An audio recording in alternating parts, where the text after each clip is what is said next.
Assalamualaikum warahmatullahi wabarakatuh.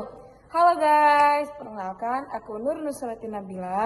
Aku Jihan Dewi Humaira. Dan kita bakal mempresentasikan e-poster yang telah kita buat dengan judul Hibah dan Pencegahan Konflik Keluarga, Studi Praktik di Masyarakat Betawi Pondok Pinang. Nah, sebelum kita mengenal lebih jauh apa itu hibah dan membahas lebih detailnya, Jihan, tolong jelasin dong, apa itu hibah? Boleh dong. Nah, jadi hibah adalah pemberian harta dari orang tua kepada anak atau pihak lain semasa hidupnya, harta semasa hidupnya tanpa menginginkan imbalan apapun.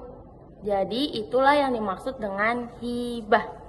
Oh, jadi hibah itu pemberian harta dari orang tua ke anaknya tanpa mengharapkan imbalan atau apapun ketika hidup guys, jadi belum meninggal gitu. Ngomong-ngomong ya Jihan, biasanya kan ditetapkannya suatu hukum itu ada penyebabnya. Boleh tahu nggak sih Jihan, penyebab ditetapkannya hibah itu apa?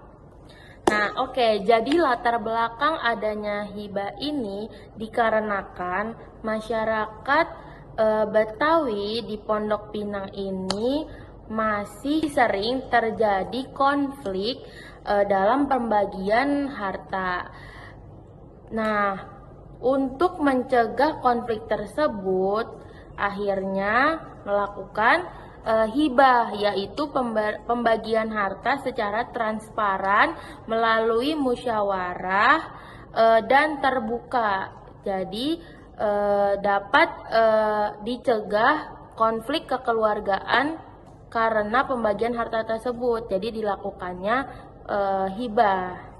Oh, jadi hibah itu ditetapkan karena dulu itu di Betawi itu sering terjadinya konflik keluarga karena pembagian harta waris secara tidak jelas atau tidak adil guys. Makanya ditetapkan hibah agar pembagian harta itu dilakukan secara transparan atau terbuka dan mengambil keputusan bersama, sehingga keputusan hibah ini tidak dapat dituntut karena diambil sesuai dengan kesepakatan bersama melalui proses musyawarah.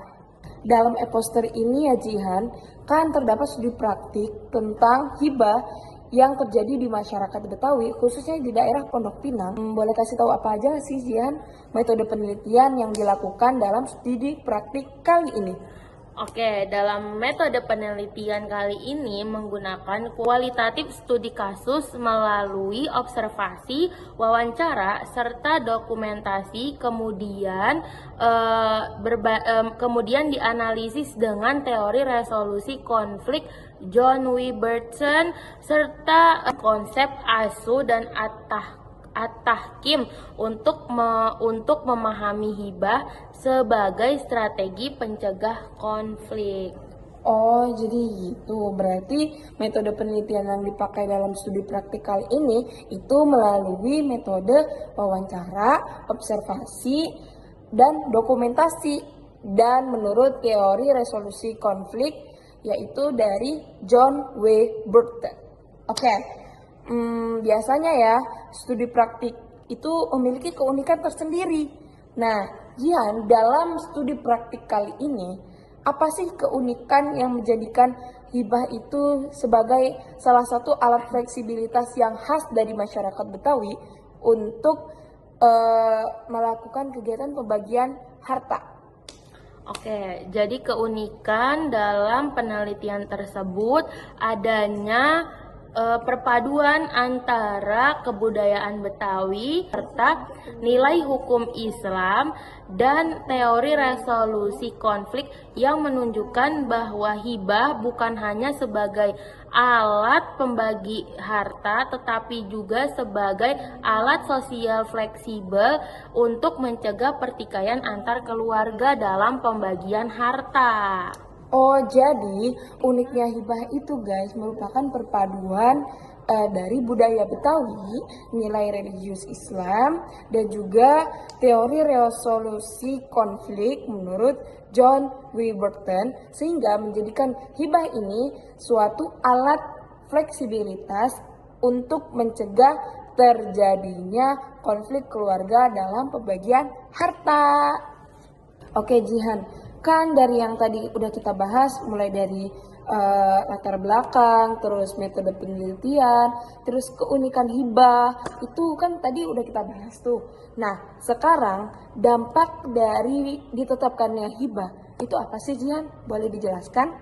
Oke, jadi dampak dari dalam pembagian harta pembagian harta yang dilakukan secara terbuka melalui musyawarah mampu mencegah kecemburuan dan menumbuhkan rasa keadilan serta meminimalisir terjadinya sengketa waris. Nah, dampaknya tidak hanya membuat pembagian harta lebih teratur, tetapi juga memperkuat hubungan antar anggota keluarga, menjaga keharmonisan jangka panjang, serta menjadi contoh praktik penyelesaian konflik yang efektif di lingkungan masyarakat Betawi. Jadi itu dampaknya. Pokoknya poin utamanya dari hibah itu sebagai alat alternatif guys untuk mencegah terjadinya konflik keluarga agar tidak terjadi di lingkungan sosial gitu. Oke? Cukup sekian presentasi e-poster yang telah kami buat. Mohon maaf jika ada kesalahan atau kekurangan dalam pembuatan e-poster kita atau penjelasan yang kita jelaskan tadi. Terima kasih. Wassalamualaikum warahmatullahi wabarakatuh.